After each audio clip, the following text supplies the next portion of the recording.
అధికారంలోకి రాగానే పార్టీల స్టైల్ మారిపోద్ది, వాళ్ళ నడక మారిపోద్ది, ఒక్కొక్కరు ఒక్కొక్క తరహా యాటిట్యూడ్ చూపిస్తూ ఉంటారు. ఆ మధ్య తెలంగాణలో కూడా కేసీఆర్ గురించి పెద్ద ఎత్తున చర్చలు జరిగింది. అప్పట్లో ఆయన అధికారంలో రాగానే మీడియా మీద బ్యాన్, కొన్ని ఛానల్స్ని ఆపేశారు. తర్వాత వాళ్ళ కోర్టులకు వెళ్ళి స్టేలు తెచ్చుకొని చాలా హడావుడి చేశారు. ఫైనల్గా 10 ఏళ్ళు అయితే పరిపాలించారు. ఇప్పుడు మళ్ళీ ప్రతిపక్ష హోదాలో కూర్చోవాల్సి వస్తుంది. ప్రస్తుతం ఆంధ్రప్రదేశ్లో జరుగుతున్న దాడులు చూస్తున్నా, విధ్వంసాలు చూస్తున్నా, కేసులు చూస్తున్నా, ఇవన్నీ మళ్ళీ ఆ తరహాలో ప్రస్తుతం చంద్రబాబు గారి ప్రభుత్వం లేదంటే తెలుగుదేశం పార్టీ ఆ తరహా ప్రవర్తిస్తుందా? ఇది మంచికేనా, లేదంటే గెలుపు ఆలోచనలో లేదంటే గెలుపు సంబరాల్లో ఉండి చేస్తున్న ఆవేశపూరితమైన నిర్ణయాల అంశం మీద చర్చించే ప్రయత్నం చేయాలి. సార్, అప్పట్లో మనం కూడా కొన్ని పెద్ద పెద్ద ఛానళ్ళు బ్యాన్ చేయడం కేసీఆర్ అప్పట్లో పెద్ద హడావుడి నడిచిన తర్వాత ఎలా తెచ్చుకున్నారు అనుకోండి.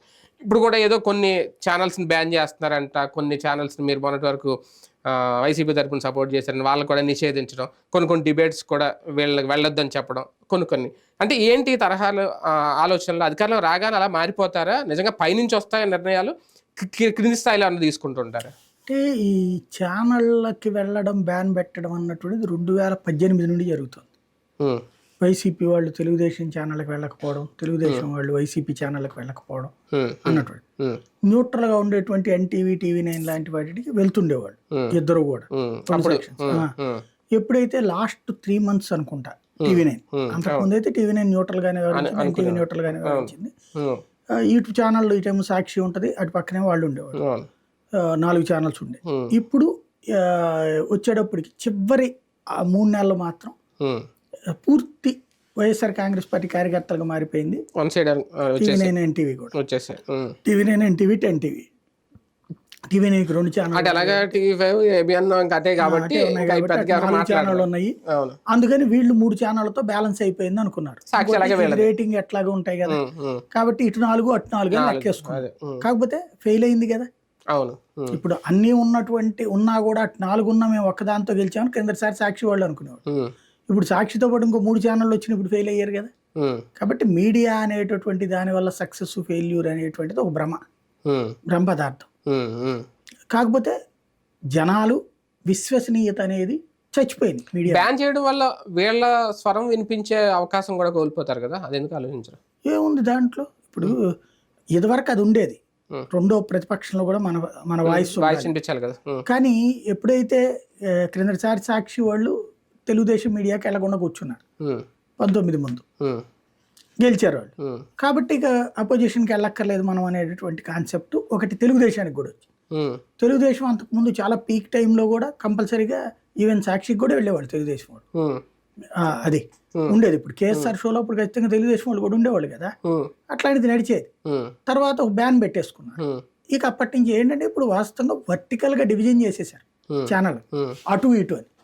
అది వస్తే వీళ్ళు రేరు, వీళ్ళు వస్తుంది. ఇప్పుడు ఇందులో ఏంటంటే ఇదివరకు న్యూట్రల్ ఛానల్గా పేరుపడ్డటువంటి ఎన్టీవీ, TV9 కూడా ఈ జాబితాలో చేరడమే ఇక్కడ కీ పాయింట్. అంటే ఓకే, ఒకప్పుడు ప్రభుత్వం తప్పు చేసింది, ఇప్పుడు కొత్తగా వచ్చిన ప్రభుత్వం కూడా ఇలాగే బ్యాన్, నిషేధాలు పెట్టడం అనేది ఎథికల్ పాలిటిక్స్ ఏనా? ఎథిక్స్ ఎప్పుడో చచ్చిపోయిందండి. ఆంధ్రప్రదేశ్లో ఎథిక్స్ అనే పదం ఎప్పుడో పోయింది. ఆంధ్రప్రదేశ్లో అటుంటావా ఇటుంటావా, న్యూట్రాలిటీ అంటే నచ్చదు. న్యూట్రల్ రాజకీయం, న్యూట్రల్ జర్నలిజం అనేటువంటిది నచ్చట్లేదు. నువ్వు అటుంటే అటుండు, లేకపోతే ఇటుండు. అటుంటే వాళ్ళు వచ్చి కొడతారు, ఇటుంటే వీళ్ళు వచ్చి కొడతారు. న్యూట్రల్గా ఉంటే ఎవరు కొడతారో తెలియదు, ఇద్దరూ సహకరించరు. ఇప్పుడు వాళ్ళ నుంచి ఏదన్నా ప్రాబ్లం వస్తే వీళ్ళు తోడు రారు, వీళ్ళ నుంచి ప్రాబ్లం వస్తే వాళ్ళు తోడు రారు. ఓవరాల్గా జర్నలిజం అనేటువంటిది ఆంధ్రప్రదేశ్లో చేయడం దండగా. అంటే ఇది కూడా ఒక ప్రతీకార రాజకీయం, మీడియా మీద కూడా మీడియాని బ్యాన్ చేయడం అనేది కూడా ప్రతీకారమేనా? అంటే బేసిక్గా మనం ప్రజాస్వామ్యం అనేది ఆంధ్రప్రదేశ్లో శాంతం పక్కెళ్ళిపోయింది. ఇప్పుడు ఏంటంటే ఆ రాజ్యమా ఈ రాజ్యమా, ఈ రాజ్యాల కోసం ప్రిపేర్డ్గా ఉండాల్సిందే తప్పించి మనం ఇంకొక పాయింట్ లేదు, ఏదో ఒక వైపు ఉండండి మీరు, లేదంటే కనుక మీ ఇష్టం, ఈ టైపులో ఉంటుంది. మీడియాని రిస్ట్రిక్ట్ చేయాలనుకుంటుందా ఏ పార్టీ అయినా అధికారంలోకి రాగానే? ఇదివరకు లేదు అంటున్నారు. 2014 తర్వాత అది వచ్చేసింది మీడియా రిస్ట్రిక్షన్ అని. తెలుగుదేశం అధికారంలో ఉన్నప్పుడు వైసీపీ అనుకూలరు అన్నటువంటిది కొంతమందిని ఫిక్స్ అయ్యి వాళ్ళని దూరం పెట్టడం. అదే వైసీపీ అధికారంలోకి వచ్చి తెలుగుదేశం అనుకూలరు అన్నటువంటి వాళ్ళని దూరం పెట్టడం. ఎవరికాళ్ళు అట్లా పెట్టుకుంటూ వచ్చారు. ఇది కేబుల్ నెట్వర్క్ల మీదనా ఒత్తిడి, అదే సందర్భంలో సిస్టమ్స్ మీదనా ఒత్తిడి. ఇదే తరహాలు ఇంక్లూడింగ్ పేపర్స్ ఉంది. ఫర్ ఎగ్జాంపుల్ ఇదివరకు ఈనాడు ఆంధ్రజ్యోతి కంపల్సరీ ప్రతి ప్రభుత్వ కార్యాలయానికి 2 పేపర్లు ఇవన్నీ వేస్తూ ఉండేవారు. అవును. లైబ్రరీలకు 3-4 పేపర్లు ఇట్లా అటు సర్క్యులేషన్ ఆ విధంగా ఇంప్రూవ్ అయింది. అదే సందర్భంలో సాక్షి వచ్చాక ఐయాప్ ఇచ్చేసి సాక్షి 2 పేపర్లు 3 పేపర్లు వేయడం బిగించేశారు. అట్లాగే ఈవెన్ వాలంటీర్ల చేత కొనిపించడం ఇదంతా చేశారు. అంటే మీడియా అనేటువంటి దాంట్లో న్యూట్రల్గా ఉంటే జనం నమ్ముతారు, మీడియాని అలా కంటిన్యూ చెయ్యాలి అనేటటువంటి ఆలోచన రాష్ట్ర విభజన ముందు పోయింది. విభజన టైంలో ఏమైందంటే నువ్వు తెలంగాణ మీడియానా ఆంధ్ర మీడియానా ఈ స్టైల్లో ప్రారంభమైంది. 2009 తర్వాత ప్రారంభమైంది. ఏదైతే December 9th స్టేట్మెంట్ ఉంది చూడండి, ఆ తర్వాత December 23న ఎబియన్స్ లో పెడుతూ స్టేట్మెంట్ ఇచ్చారు కదా, అప్పటి నుంచి మీడియా పాత్ర అనేది 2 తెలుగు రాష్ట్రాల్లో కూడా పూర్తిగా వికటించింది. ఇప్పుడు ఒక రకంగా చెప్పాలంటే ఆంధ్రాతో పోల్చుకుంటే తెలంగాణ బెటర్. తెలంగాణలో ఇప్పుడు ఫర్ ఎగ్జాంపుల్ మన TV9కే ఉంది, 3 పార్టీల వాళ్ళు వచ్చారుగా. ఎటు వచ్చారు? రేవంత్ రెడ్డి వచ్చాడు, కేసీఆర్ వచ్చాడు TV9కి. ఫస్ట్ కేసీఆర్ వచ్చాడా, తర్వాత రేవంత్ రెడ్డి మాట్లాడా, ఆ తర్వాత అతను కిషన్ రెడ్డిని పిలిచారా, మొత్తం అన్ని పార్టీల వాళ్ళు వచ్చారు. అక్కడ మీడియాని ఇంకా బ్యాలెన్స్డ్ గా చూస్తున్నారు. ఏదో పార్టీ పేరు చెప్పుకునేటటువంటి ఛానల్ అంటే లైక్ టీ న్యూస్, దాన్ని ఒక్కదాన్ని అట్లా చూస్తున్నారు. మిగతా వాటికి ఈ లాయల్టీలు లేవు, లైక్ నెత్తినేసుకోవడం లేదు మిగతా ఛానల్స్కి వచ్చేటప్పుడు. తెలంగాణ విషయం, ఆంధ్ర విషయంలో నెత్తికేసేసుకున్నారు. ఇప్పుడు 4 4 ఇప్పుడు అదే కొనసాగుతోంది తప్పించి ఇందులో మార్పు ఏమీ లేదు. తెలుగుదేశం పార్టీ నాయకులు లేదంటే వైసీపీ కార్యకర్తల మధ్య జరుగుతున్న దాడులు అంటే చివరికి నిన్న మంగళగిరిలో చూస్తే లోకేష్ ఫోటో పెట్టి ఆయన కొట్టి కాళ్ళు పట్టుకో సారీ చెప్పు అని చెప్పించడం ఎక్కడికి వెళ్తుంది? ఇవి ఇంకా ఆగిలాగైతే ఇంకా అనిపించట్లేదు. దీంట్లో 2 రకాలు ఉందండి. నేను ఒకటి అబ్జర్వ్ చేసింది ఏంటంటే వీళ్ళు దాడులు చేస్తున్న మాట వాస్తవం, అది తప్పే. దాడి ఎవడు చేసినా తప్పే. తప్పు చేసినటువంటి వాడిని చట్టపరంగా శిక్షించమనే కోరుతున్నాను. కానీ ఇప్పుడు వీళ్ళు ఆ గొడవ చేస్తున్నట్టు అంటే మిగతాది విగ్రహాలు అవన్నీ తప్పే. విగ్రహాలు శిలాఫలకాల ధ్వంసం, ఏదో రాజ్యాలు మారినప్పుడు గనక రాజులు మారితే పక్క రాజ్యపు వాళ్ళకి సంబంధించి అందరినీ చంపేసిను, లేకపోతే ఆస్తులు లాగేసుకునిను, ఆడవాళ్ళని ఎత్తుకుపోయిను, స్వాధీనం చేసుకున్న రచ్చ చేసేటటువంటి తరహా రాజకీయం కరెక్ట్ కాదు. అదో బీహార్ రాజకీయం అంటాం, లేకపోతే కనుక ఉత్తరప్రదేశ్లో ఒకనాటి రాజకీయం అంటాం, అది కరెక్టే కాదు. కానీ ఇక్కడ రెండవది ఇప్పుడు కొన్ని సంఘటనల్లో జరుగుతున్నాయి ఏంటంటే వీళ్ళు అధికారంలో ఉన్నామన్నటువంటి మదంతో సోషల్ మీడియాలో బూతులు తిట్టారు. ఇప్పుడు చంద్రబాబు గారి భార్య మీద మాట్లాడియో లేకపోతే లోకేష్ గారి మీద మాట్లాడియో బూతులతో విమర్శించడంలో తప్పులేదు, కానీ దుర్భాషలాడారు. ఆ దుర్భాషలాడిన వాళ్ళ మీద ఎక్కువ అటాక్ చేస్తున్నారు. దుర్భాషలాడారన్నట్టు. అదే సందర్భంలో కొన్ని చోట్ల ఇది చూసి రెచ్చిపోయి కొన్ని పాత కేసుల్లో తీయడం, ఇప్పుడు కారుమూరి వెంకరెడ్డి లాంటి వాళ్ళ మీద అప్పుడెప్పుడో ఉన్న కేసు తీసుకొచ్చి నిన్న నోటీసులు ఇచ్చారట, ఆయన తీసుకెళ్ళి. అంటే వరుస దాడులకు ఒక సంకేతం, ఇంకా మేము స్టార్ట్ చేసాం, ఈ రైట్స్ ఇంకా కంటిన్యూ అవుతాయి. మనం 6 నెలల క్రితం అనుకున్నాం, 3 నెలల క్రితం అనుకున్నాం. నెక్స్ట్ 5 years ఎవరు పవర్ లోకి వస్తే వీళ్ళదైతే ఒక 6 నెలలు, లేకపోతే వాళ్ళదైతే 2 ఏళ్ళు ఉంటుంది. ఎందుకని వాళ్ళు అధికారంలో ఉన్న వాళ్ళు మళ్ళీ కొనసాగారు అనుకోండి, ఇప్పుడు ఈ తిట్టిన వాళ్ళు వీళ్ళందరి మీద విరుచుకుపడతారు. 6 నెలలు ఈ సోషల్ మీడియాలో పోస్టులు పెట్టిన వాళ్ళు ఎందుకు పవర్ లో ఉంటారు కాబట్టి ఆ గొడవలో ఉంటారు ముందు, కాబట్టి ఒక 5-6 నెలలు అయితే గొడవలకు దిగుతారు. అదే వీళ్ళు 5 ఏళ్ల నుంచి కసితో ఉన్నారు కాబట్టి తెలుగుదేశం పార్టీకి సంబంధించినటువంటి వాళ్ళు 2 ఏళ్ల పాటు వెంటబడేటటువంటి పరిస్థితి ఉంటది అని అనుకున్నాం. అదే ఇప్పుడు జరుగుతుంది కాబట్టి ఇమీడియట్ గా మొదలు పెట్టేశారు అనుకున్నాం. ఎందుకంటే ఆ గెలుపు అనేది ఉత్సాహాన్ని ఇచ్చేస్తుంది, అవతల వాళ్ళ మీద పెట్టుకున్న కసిని తీర్చుకోవాలనిపిస్తుంటది. ఆ కసిని ఎలాగా మామూలుగా చట్టబద్ధంగా అనేది మాటల్లో ఉంటది, ఫిజికల్ గా. రెండోది మన రాష్ట్రంలో పోలీస్ యంత్రాంగం అన్నటువంటిది అయితే ఆ పార్టీ అయితే ఈ పార్టీ ఎవరు అధికారంలో ఉంటే వాళ్ళకి తాబేదారులుగా పనిచేయడం వల్ల పోలీస్ యంత్రాంగానికి చేసేసాం మనం. ప్రజాస్వామ్యాన్ని ఎప్పుడో చంపేసుకున్నాం మనం. ఇప్పుడు చంద్రబాబు నాయుడు మీద కేసులు పెట్టినప్పుడు, లోకేష్ మీద కేసులు పెట్టి, లేకపోతే మైకులు ఆక్కునే పను ఎందుకు పోలీసులకి? అంటే నాయకులతో నాయకులు ఉండేది, ఆయన ఎయిర్పోర్ట్ లో ఆపారని ఈయన ఎయిర్పోర్ట్ లో ఆపడం, ఆయన జైల్లో పెట్టారని. ఇప్పుడు కింది స్థాయి కార్యకర్తల మీద కూడా టార్గెట్లు చేసి వారెంట్లు పంపించడం, చెప్తుంది అదే. ఫ్రమ్ ద బిగినింగ్ ఇంతకుముందు కింద స్థాయి కార్యకర్తలు వీళ్ళు కూడా టచ్ చేశారు కదా, వాళ్ళు వైసీపీ వాళ్ళు కూడా కింద స్థాయి నాయకుల్ని కార్యకర్తల్ని అది సోషల్ మీడియాలో పోస్టులు పెట్టాను, అరెస్ట్ చేయడం, తీసుకురావడం జరిగినాయి కదా. అప్పుడు వీళ్ళ చేతిలో చట్టం ఉంది కాబట్టి చట్ట ప్రకారం చేశారు, ఆనాడు అది జరిగింది. ఇప్పుడు వీళ్ళు చట్టాన్ని చేతిలోకి తీసుకుంటున్నారు, అది ఇప్పుడు జరుగుతుంది. ఈవెన్ ఇప్పుడు ఫర్ ఎగ్జాంపుల్ అతను ఉన్నాడు పట్టాభి మీద ఇంటి మీద దాడికే కదా వెళ్ళింది వీళ్ళు. అట్లాంటివి వీళ్ళు ఇప్పుడు ఎక్కువ చేస్తున్నారు. విశేషం ఏంటంటే ఆనాడు అది తప్పుపట్టినటువంటి వాళ్ళు దీన్ని తప్పు పట్టట్లా. దాడి చెయ్యడం ఎవరు చేసినా సంస్కృతి కాదు, అరాచకమే. దానివల్ల మంచి కంటే చెడు జరుగుతుంది. ఇప్పుడు వైసీపీ వాళ్ళు చేసిన వాటిలో కొన్ని ఏంటి, ఒకటి భువనేశ్వర్ గారి గురించి మాట్లాడినటువంటి మాటలు, చంద్రబాబు గారి ఇంటి మీద దాడి, అలాగే ఎన్టీఆర్ ట్రస్ట్ భవన్ మీద దాడి, పట్టాభి ఇంటి మీద దాడి, రఘురామకృష్ణరాజు మీద దాడి, పట్టాభిని విడిగా కొట్టడం, పట్టాభిని అరెస్ట్ చేయడం, కొట్టడం, అచ్చెన్నాయుడు అరెస్టు, కొల్లు రవీంద్ర అరెస్టు, ఇట్లాంటి మొత్తం మీద కలిపి 15-20 ఇన్సిడెంట్లు అనుకుంటాం. ఇవి మనకి గుర్తుంది. దూలిపాల నరేందర్ ఇవన్నీ గుర్తున్నాయి. ఇది రాజకీయ కక్ష సాధింపని వాళ్ళు అన్నారు, లేదు చట్ట ప్రకారం నువ్వు తప్పు చేసావని వీళ్ళు అన్నారు. ఇది 20 సంఘటనలు జరిగినాయి.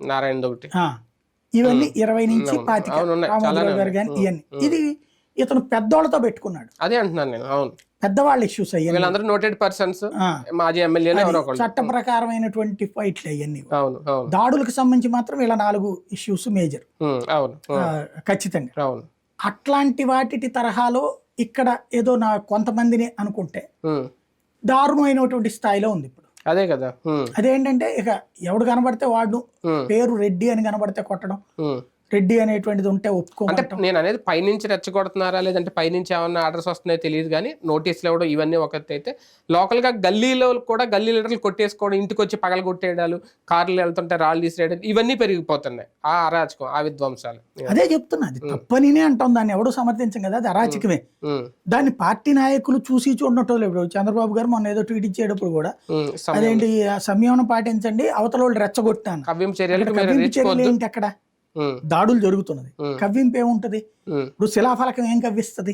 అదే కదా. లేకపోతే రాజమండ్రిలో చూడండి, భారతదేశం శిలాఫలకాన్ని కొట్టడం.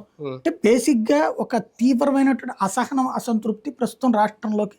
ఇదివరకు కొన్ని ఇన్సిడెంట్స్ ని సీరియస్ గా తీసుకుని జనాలు ఇంత దారుణమైనటువంటి తీర్పు ఇచ్చారు. అవును.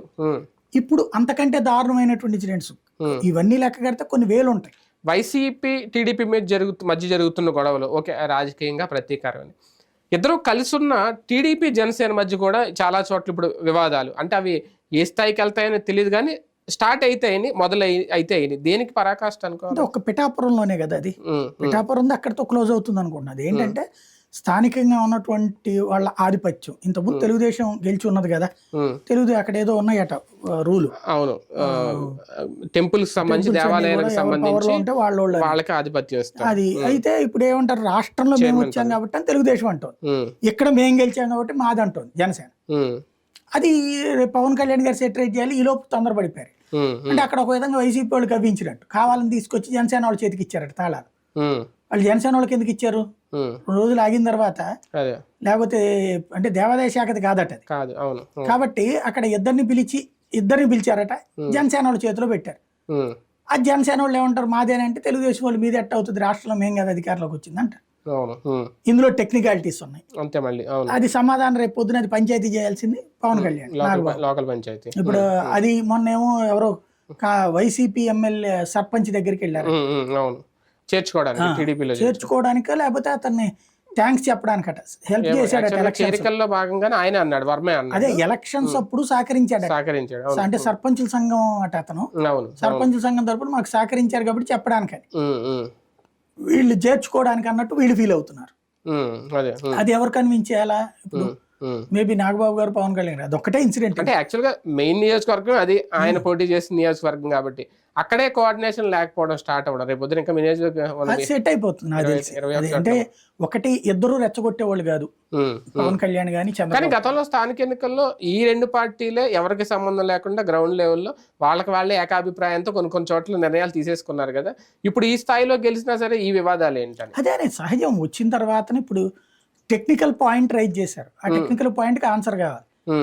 ఎమ్మెల్యేలుగా జనసేన వాళ్ళు ఉన్నటువంటి అంటే ఎవరు ఎమ్మెల్యే గెలిస్తే వాళ్ళ ఆధిపత్యంలో ఉండాలా నియోజకవర్గం, ప్రభుత్వం తెలుగుదేశం కాబట్టి వాళ్ళ ఆధిపత్యంలో ఉండాలా. అక్కడ వచ్చిన టెక్నికల్ పాయింట్ అది.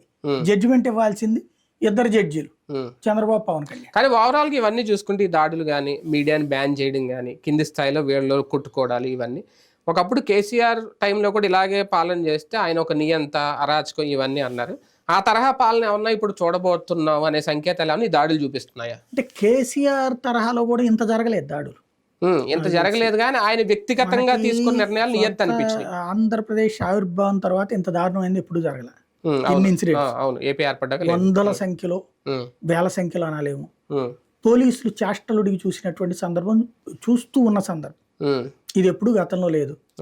ఇది ప్రజాస్వామ్యానికి మంచిదా కాదంటే విచిత్రం ఏంటంటే మీడియా రిపోర్టింగ్ కూడా అటు ఇటునే రాస్తున్నారు. ఇన్సిడెంట్ ఏంటి అన్నది రాయట్లా, అటు ఇటు ఉంది. ఓవరాల్ గా ప్రజలు బతికున్నాడు, మనకేదో అంటారు కదా, బతికుంటే చూసుకున్నాం. అంటే దాడులు అనేది ఎప్పుడు ప్రజాస్వామ్యానికి ప్రమాదమే, దాన్ని ఎవరో మనం కరెక్ట్ అని అయితే అనలేం. కానీ దాడులు ఆపాల్సిన ప్రభుత్వాలు, అధికారులు సైలెంట్ గా ఉండడమే భయపెడుతోంది. చెప్పేది అదే, ఇక్కడ ప్రభుత్వం అనేటటువంటిది మన ప్రజల కోసం అని కాకుండా, ఇప్పుడు ఎలా ఉందంటే నువ్వు నేను అనుకున్నట్టు మాట్లాడు, నేను అనుకున్నట్టు మాట్లాడకపోతే నువ్వు నాకు శత్రువి, నువ్వు అవతల పక్షానికి అనుకూలంగా మాట్లాడుతున్నా నాకు శత్రువి అనేటటువంటి ఒక ఫీలింగ్ లో ఉంటే దీన్ని ఎలా రెక్టిఫై చేయాలి? ఇప్పుడు వైసీపీ వాళ్ళ మాట తెలుగుదేశం వాళ్ళకి నచ్చదు, తెలుగుదేశం వాళ్ళ మాట వైసీపీకి నచ్చదు. ఇదిగో ఈ విషయంలో వైసీపీ తప్పు, ఈ విషయంలో తెలుగుదేశం తప్పు అన్నాం అనుకోండి, ఇద్దరికి నచ్చదు. తటస్థ వాయిస్ అనేది ఉండకూడదని కోరుకుంటున్నారు. వన్ సైడే ఉండాలి. ఉంటే రక్షణ ఉంటుందా? అదే కదా, రేపొద్దున లేకపోతే ఇద్దరు రక్షణ ఉండదు. ఉంటే వీళ్ళు కాకపోతే వాళ్ళు, వాళ్ళు కాకపోతే వీళ్ళు అనేది అధికారంలో ఎవడుంటే వాళ్ళ చేతిలో ఉంటే రక్షణ ఉంటుంది. అదే కదా, ఇది ఆంధ్రప్రదేశ్కి మంచిదే అంటే ఎట్టి పరిస్థితుల్లో మంచిది కాదు. నాయకులు ఎప్పటికైనా సరే అదేది అంటే చూసి చూడనట్టు వదిలేసేటటువంటి ధోరణి కాకుండా, ఇప్పటికీ ఆత్మహత్యలు లేదా బలవన్ మరణాలు, హత్యలు, ఇన్ని సంఘటనలు ఇంతవరకు ఎప్పుడు చోటు చేసుకోలేదు. గతంలో జరిగిన సంఘటనలు స్వల్పంగా ఉంటాయి, ఎక్కడో బాగా ఫ్యాక్షన్ ఏరియాల్లోనూ అలాంటి చోట్ల. కానీ ఇప్పుడు జరుగుతున్నది రాష్ట్ర వ్యాప్తంగా. ఇది కంట్రోల్ చేయడం అనేటటువంటిది ఖచ్చితంగా చంద్రబాబు గారు, లోకేష్ గారు ఇనిషియేటివ్ తీసుకుని ఆపండి అని చెప్పాలి. పవన్ కళ్యాణ్ సీరియస్ గా చెప్పాలి. ముగ్గురు చెప్తే గానీ ఈ పరిస్థితి ఆగదు. లేదు అనుకుంటే బతికున్నోడు తర్వాత భవిష్యత్తులో బ్రతుకుతాడు అనేటువంటి లేదు. అంతే. చూద్దాం. మొత్తానికి ఒక కొత్త చర్చ అయితే వచ్చింది. ఇప్పుడు మళ్ళీ టీడీపీ అధికారంలోకి వచ్చిన బాబు గారు వచ్చిన రేపొద్దున ప్రమాణ స్వీకారం తర్వాత దీన్ని కంట్రోల్ చేస్తారా, లేదంటే ఇలాగే చూస్తూ వదిలేస్తారా? సంయమనం అనేది ముందు అక్కడ స్టార్ట్ అవ్వాలా, లేదంటే ప్రజల్లో రావాలా దాడులు చేసుకునే వాళ్ళ మధ్య? చూద్దాం ఏం జరుగుతుందో.